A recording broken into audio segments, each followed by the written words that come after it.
Every week, I check out what's trending in the movie section of Netflix because it is the #1 streaming platform, and obviously I'm a movie critic, so I want to give people the reviews they want to hear about. And this week, I saw that it was a big blockbuster called Troll 2, not to be confused with Troll 2, that came out in 1990. Let's talk Temu Godzilla vs. Kong in a spoiler review. If you find yourself enjoying the commentary as it's going on, feel free to sub to the show. Adam Does Movies on YouTube, Spotify, Apple Podcasts. I'm all over the place. It's free of charge. Costs you nothing. Couple points of observation. Short for observation. This film is rated TV-14 for some action, spectacle, a scant amount of swearing, and a tiny bit of blood, I guess. I don't actually know if there's any blood. Violence, I suppose. It's very tame. As I pointed out from the onset, it's about 1:40 long. Actually, I think it's even less than that because there are a lot of credits. The credits ran for like 7 minutes in this thing. And if you're a massive fan of this Troll franchise so far, why? Also, you'll be happy to know, you probably already do, that there's a post-credit scene teasing a third film in the Trollogy. What we have here is a Norwegian film, so there is going to be subtitles, or you could do the terrible English dub, really taster's choice. And we're once again following Nora Tidman, who's held up in a cabin just trying to get on with her day after the horrific events of the first film unfolded. We also get to see her when she was just a wee little child, getting bedtime stories read to her by her mama and papa, all based around troll lore. And most of it centers around Saint Olaf, the dead antagonist of the film that led the charge in getting trolls wiped off the map. And successfully so. Those pesky Christians got their way, and they made a bunch of vicious traps where they could kill these trolls. How they built some of them, unclear. I mean, one of them was this massive crater in the ground with giant wooden stakes to impale the trolls on. How? How are they building this? But that's a question for another day that will never get answered. Instead, a familiar, friendly face shows up to Nora's cabin, Andreas. He comes bearing news to Nora about another troll they have in captivity. And he doesn't have to ask her twice, she's on a plain toot suite. This is where we bear witness to the new Troll King. Locked up, he's in a slumber, they can't wake him. Is he dead?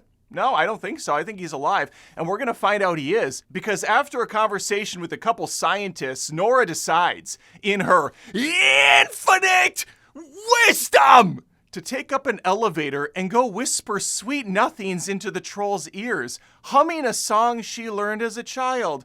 Are you coming to the tree?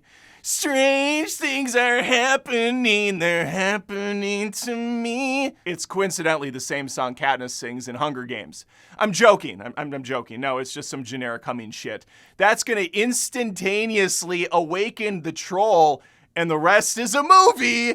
Now unable to keep this guy under control, he breaks free from his shackles and starts terrorizing, checks notes, a small little cabin full of skiers. That's it.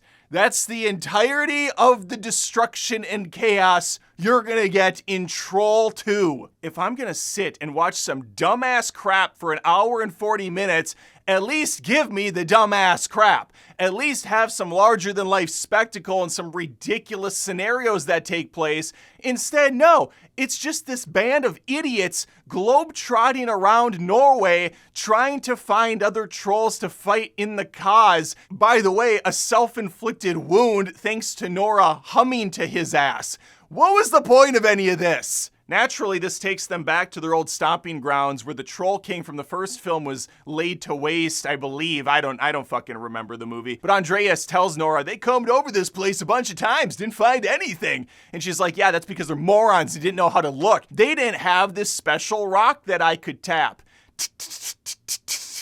I got my ticket to the long way home. 6 bottles of whiskey when I don't know the Cup song, I just know parts of it. When I'm gone. But Baby Troll does know the Cup song, and he awakens from the shadows. We just powered right through lunch, didn't we? What's going on? What are we doing here? What seems to be the problem? Yes, they summoned the son of the Troll King from the first film, and he's ready to fight, I guess, or something. I don't know. This is such a shit show. It's clearly trying to be Godzilla v Kong, let them fight, have the trolls go head to head. We barely see it at all. There's one sequence right after this moment where the trolls see each other for the first time on the ice, and the big one's like, roar, and he smashes down with his foot, and it causes cracks in the ice where Nora's like, whoa, and that's it. The younger, smaller troll falls into the water, presumably dead. But don't worry, he's gonna come back in the final act. But that's the last time we see him for like an hour. Chris is back from the first film. He's now a captain, and he's an idiot. Here's their idea to take out the troll initially.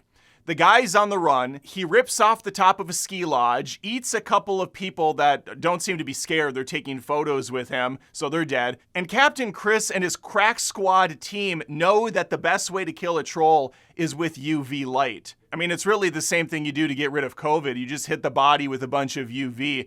Anyway, they take two planes to go up against this giant behemoth of a creature. And they're like, it's rock and roll time. Woo!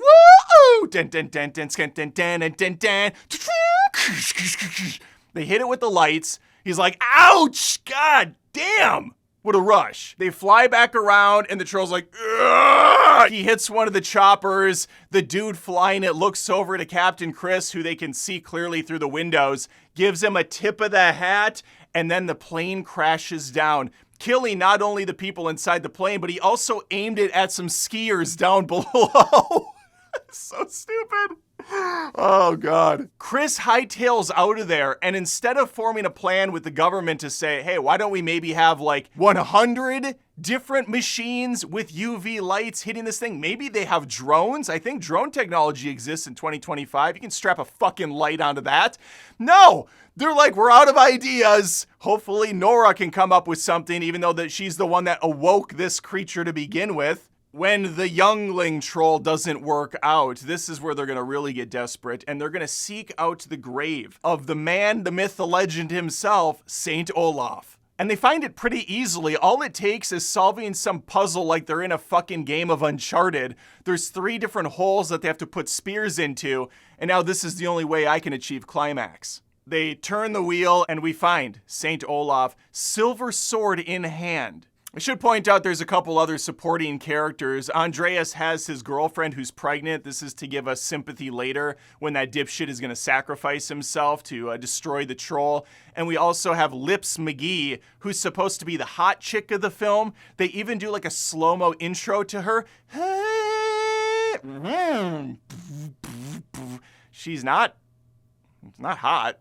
So it was a weird character to introduce, but I digress. After spending a few minutes deciding how they're gonna have Nora kill Bill this guy with the sword, they figure out, oh shit, it's not the silver sword at all, it's the holy water that it's infused with. And thankfully there's a whole bunch of holy water on a spring right inside that cavern, so they're able to bottle it up in some big drums, and they can go to work setting up a kill box to take down the troll. And that's exactly what they do, but unfortunately not all the holy water and prayers in the world can stop this beast from rampaging. Keep in mind, he's done almost nothing. He breaks a bridge at one point at the end, but that's only because Littlefoot is back, the small troll. He's like, I'm back in the movie, let's fight. And they fight for, I don't know, a couple minutes. It's terrible. It's really just slow motion punches, and the little one gets his ass kicked the entire time until Andreas comes up with the best idea to ever idea. He wants to strap a bomb to one of the holy water jugs,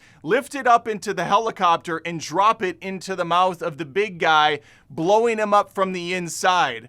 It's almost too easy. And that's exactly what they do. Except for, uh-oh, Stinky! Butterfingers drop the switch that triggers the bomb. It smashes to the ground, which is gonna require him to take one for the team by manually detonate it after free falling with the jug just before going into the creature's stomach. I mean, everybody knew this was the only way this movie was gonna end. And so he does it. He calls up his pregnant wife, Noodles or Toodles or whatever the hell her name is, and he's like, babe, I'm sorry, I'm not gonna be coming home for dinner. And she's like, no, you're Clark Kent. And he's like, no, I'm Superman. You were wrong about me. And she's like, goodbye, Superman. And he jumps off the helicopter. We have a green screen shot.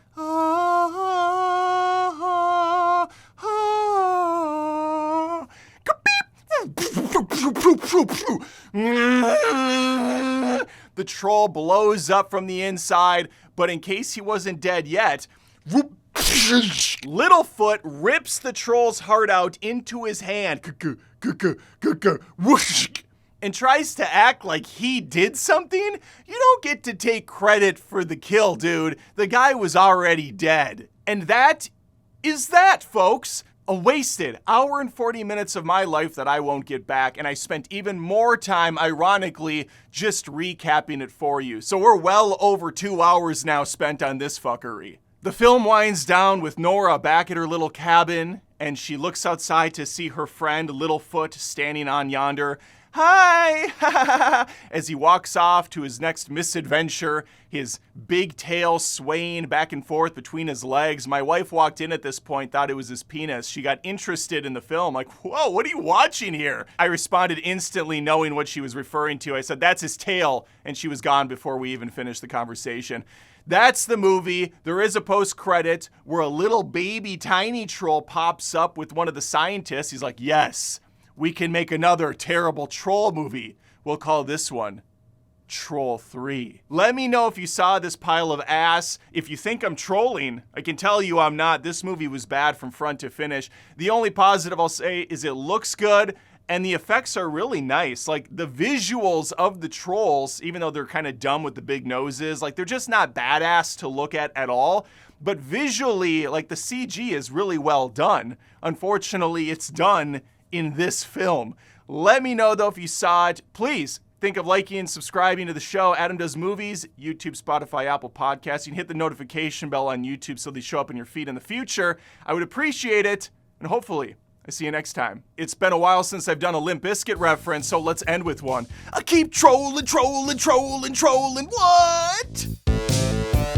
Hey, thanks for watching the video and sticking around to the end. If you enjoy what I do here, maybe think of becoming a patron at patreon.com/AdamDoesMovies. It would be a perfect time to join too, because I'm having a 30% off Cyber Monday through wherever I decide to take it.